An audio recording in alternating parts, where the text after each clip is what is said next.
Hello दोस्तों, आज हम पढ़ेंगे फ्रेस्नेल हाफ पीरियड जोन। हमने लास्ट लेक्चर में फ्रेस्नेल और फ्रेनहोफर में जो डिफरेंस जो निकाला डिफ्रैक्शन में, उसमें जो आखिरी डिफरेंस था उसमें हमने हाफ पीरियड जोन्स का जिक्र किया था। फ्रेस्नेल हाफ पीरियड जोन को समझने के लिए हम एक वेव फ्रंट एज्यूम करते हैं जिसका नाम ABCD रखा गया है। जब किसी भी स्फेरिकल वेव फ्रंट को किसी इन्फिनिटी दूरी पर रख दिया जाता है तो वहां से जो जनरेट होता है वो स्फेरिकल जनरेट होता है, लेकिन बहुत दूर आने पर वो स्फेरिकल जो है वो पैरेलल या फिर प्लेन वेव फ्रंट की तरह हमें लगता है। ठीक वैसा ही वेव फ्रंट हमने ABCD हमने लिया है और इस वेव फ्रंट का जो सेंटर पॉइंट है वो O है, जो कि पोल होगा। P कोई उस वेव फ्रंट से एक्सटर्नल कोई पॉइंट है जहां पर हमें इंटेंसिटी निकालनी है। P पर इंटेंसिटी निकालने के लिए इस वेव फ्रंट से फ्रेस्नेल ने एक आइडिया दिया था और वो आइडिया ये था कि क्यों ना हम इस वेव फ्रंट को हम जोन्स में डिवाइड करें। जोन्स मतलब होता है कुछ एरियाज में डिवाइड करें और उस जोन को हम डिवाइड करें ठीक इस प्रकार।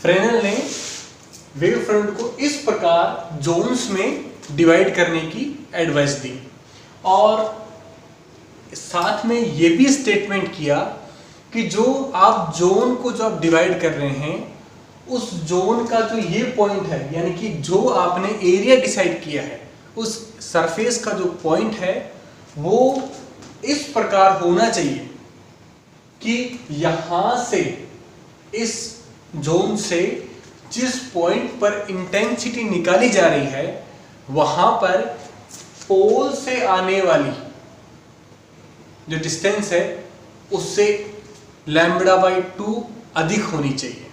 इसको बेटर समझने के लिए हम यानी कि ये पॉइंट अगर आप M1 लेते हैं, ये हम M1 पॉइंट लेते हैं, अगर यहां से किसी P पॉइंट के लिए ये इस जोन से P पॉइंट पर इंटेंसिटी मान लिया OP की जो डिस्टेंस है, OP की जो डिस्टेंस है वो B है, तो ये M पॉइंट जो है यानी कि ये जो पूरा जोन बना है ये जोन उस जगह बनेगा वेव फ्रंट में पोल से या पोल से उतनी दूरी पर बनेगा जहां पर ये जो दूरी है PM1 जो दूरी है वो होनी चाहिए ये, यानी कि उसकी जो ये स्फेयर बन रहा है, ये जो सर्कल बन रहा है, इसकी जो यहाँ पर एंगुलर जो आर्क लेंथ होगी जो वो हमेशा +λ/2 होनी चाहिए। ठीक इसी प्रकार अगर मैं इस पॉइंट को M2 नाम देता हूं अगर, तो इस पॉइंट से P पॉइंट पर जो पहुंच रही है जो है वो होनी चाहिए PM2 होनी चाहिए B+2 λ/2, यानी कि ये तो होगी B यहां से यहां तक, ये होगी B + λ/2, ये होगी B+2 λ/2 और फर्दर मोर जहां तक भी हम इसे जितना वेव फ्रंट लेके हम उनको जोन्स में डिवाइड करते हैं।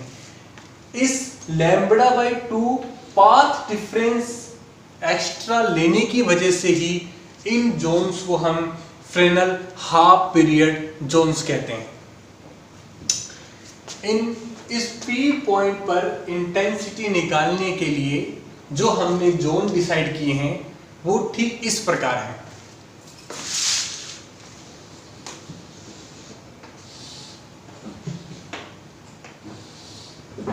ये आपका M1 पॉइंट है, ये आपका O पॉइंट है ये जो डिस्टेंस है वो R1, यानी कि पहले जो आपने जोन जो चुना है उसका जो रेडियस है, उस सर्कल की जो रेडियस है वो R1 ली गई है। ठीक इसी प्रकार अगर आप दूसरा जोन लेते हैं, अगर दूसरा जोन लेते हैं जिसकी रेडियस O पॉइंट से R2 रखी गई है और ये किसी P पॉइंट पर हम यहाँ पर इंटेंसिटी निकाल रहे हैं, यानी कि ये जो रेडियस है वो R1 R2 ये है, तो मैं इसके लिए लिख सकता हूं OM1 equal to R1, OM2 equal to R2 and further move. ठीक इसी प्रकार अगर मैं PM1 PM2 लिखता हूं तो किसी भी एक Rn यानी कि 1 2 3 4 इसी प्रकार किसी भी Rn के लिए, यानी कि Pmn-1 और Pmn, यानी कि Pmn का मतलब है वो आखिरी जोन का पॉइंट जहां तक जोन बांटे गए हैं, उसके लिए डिफरेंस क्या होगा? ये डिफरेंस तो होगा b plus n lambda by 2। ये उसकी 1 2 3 कंटिन्यू होगा तो लास्ट क्या होगा? n lambda by 2। और ठीक इसी प्रकार ये क्या होगा? ये होगा b plus n-1 lambda by 2। ठीक है, ये हो जाएगा। ठीक इसी प्रकार मैं अगर रेडियस लेता हूं अगर, तो OM-n-1 जो रेडियस होगी वो क्या होगी? वो होगी Rn-1, और किसी भी Rn पॉइंट के लिए लेता हूं अगर, तो वो होगी OM-Rn इक्वल टू Rn। तो ये जो रेडियस है हमने दो चीज देखी, हमने एक तो ये देखी जो इसकी वहां से दूरी है, एक उसकी रेडियस देखी। अब हमारा जो m है वो है इस Rn यानी कि इस रेडियस की हमें वैल्यू निकालनी होगी, क्योंकि ये वैल्यू तो हमें पता है, क्योंकि हम जितनी दूरी पर निकाल रहे हैं वो हमें ऑलरेडी ज्ञात है। हम इसकी रेडियस निकालेंगे कि लैम्बडा बाई 2 पार्ट डिफरेंस पर कितनी रेडियस का जोन बनता है। तो हमारा जो नेक्स्ट टर्म है वो है रेडियस ऑफ जोन। तो इसके लिए मैं एक डायग्राम ड्रॉ करता हूं।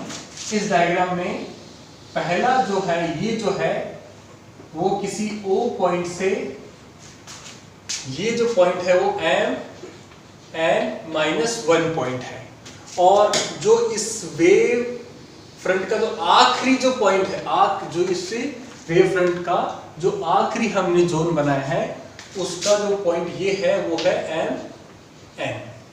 और ठीक इसी प्रकार ये जो डिस्टेंस होगी वो वहां से OM कितनी होगी? Rn, यानी ये डिस्टेंस कितनी होगी?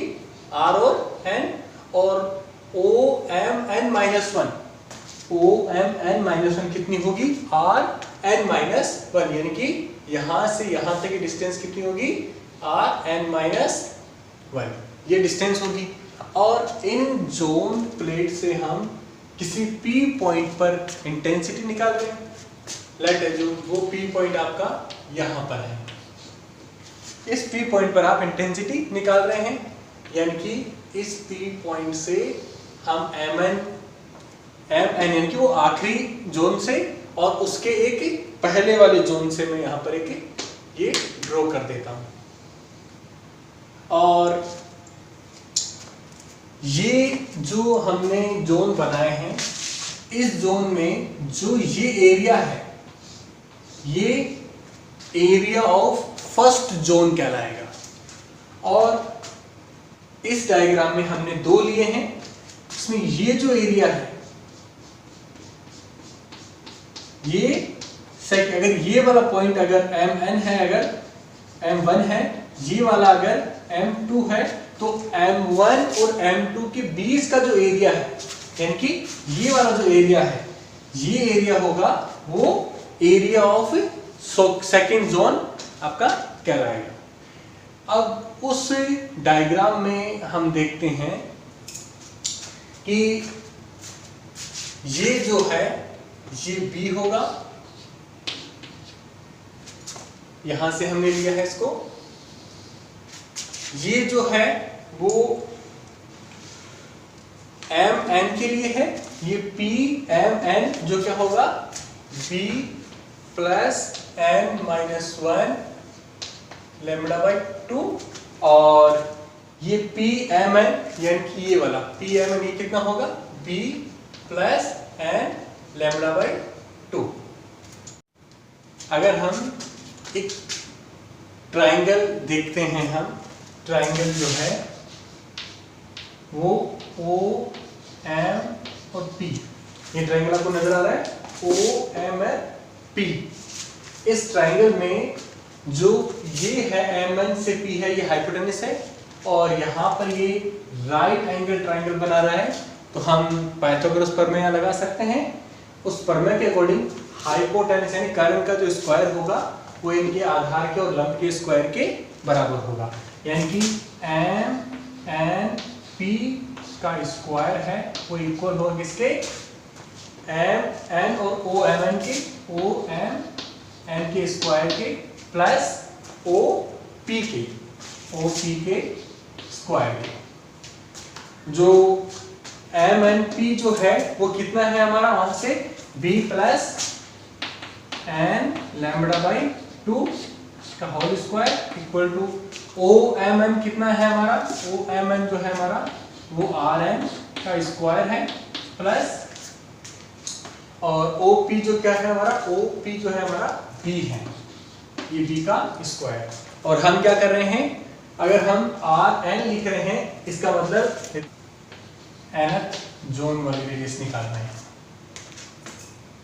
यहां पर इसका स्क्वायर करने पर B square plus N square lambda square by 4 plus N lambda B equal to RN square plus B square. Simple इसे स्क्वायर किया गया है। RN को इधर लेने पर और इस टर्म को इधर भेजने पर हम ज्ञात करते हैं RN square equal to B square plus N square lambda square by 4 plus N lambda B N minus B, ये टर्म आता है हमारे पास में। और यहाँ पर ये B से ये B स्क्वायर कैंसिल हो गया और रिमेनिंग टर्म बचा हमारे पास में RN का square equal to N lambda B plus N square lambda square by 4, ये रिमेनिंग टर्म बचा हमारे पास में।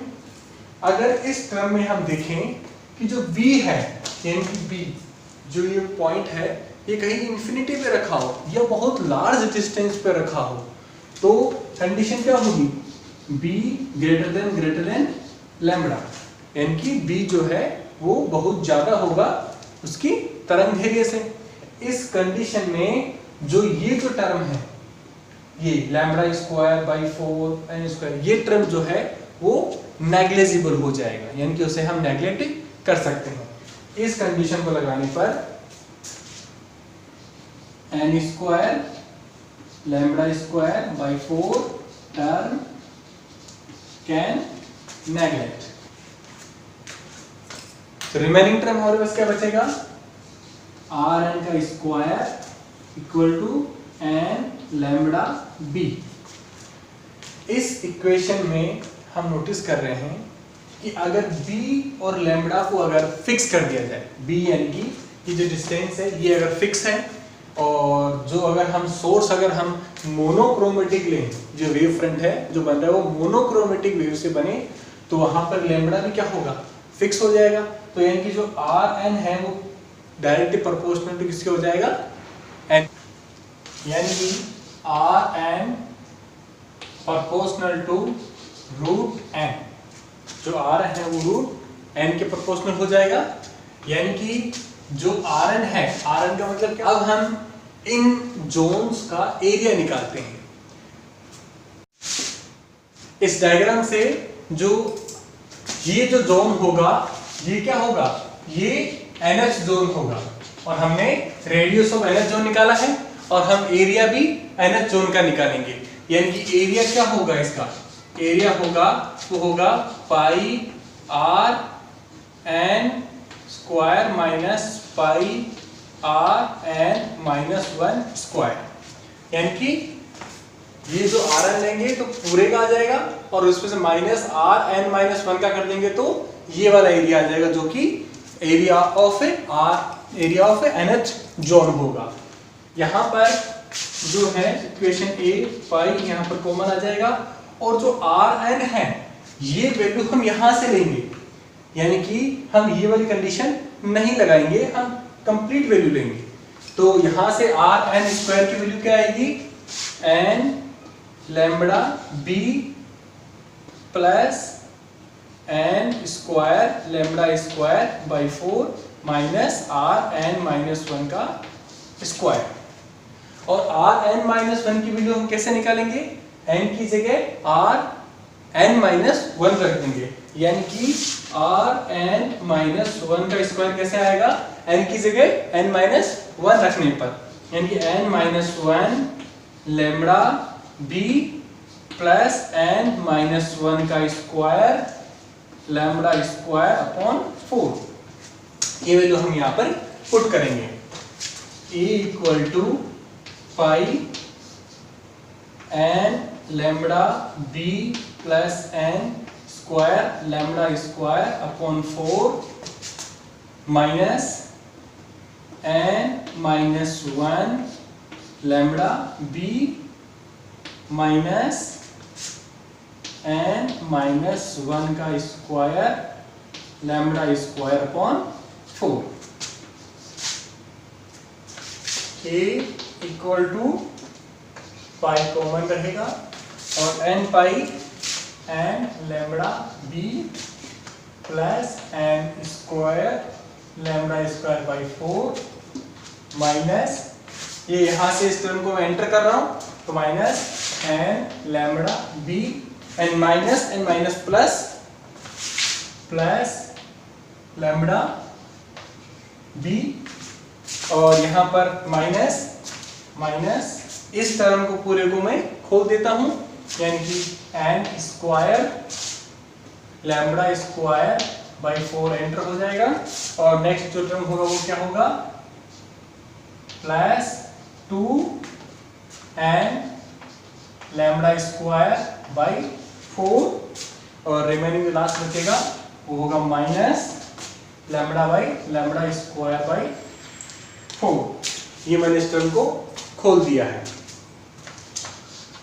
अब इस टर्म में हम देखेंगे कि ये एन लैम्बडा बी से कैंसिल हो जाएगा और ये N square lambda square by 4 से N square lambda square by 4 यहाँ से कैंसिल हो जाएगा और जो रिमेनिंग जो टर्म बचेगा वो रहेगा ए इक्वल टू पाई वहां से बी लैम्बडा प्लस ये 2n lambda square by 4 minus lambda square by 4 और इनमें ये 2 से यहाँ पर 2 कटेगा, ये 2 बचेगा और यहाँ से लैम्बडा स्क्वायर बाई 4 को कॉमन लेने पर पाई बी लैम्बडा प्लस यहाँ पर लैम्बडा स्क्वायर बाई 4 कॉमन लेने पर 2n माइनस 1। ये हमारा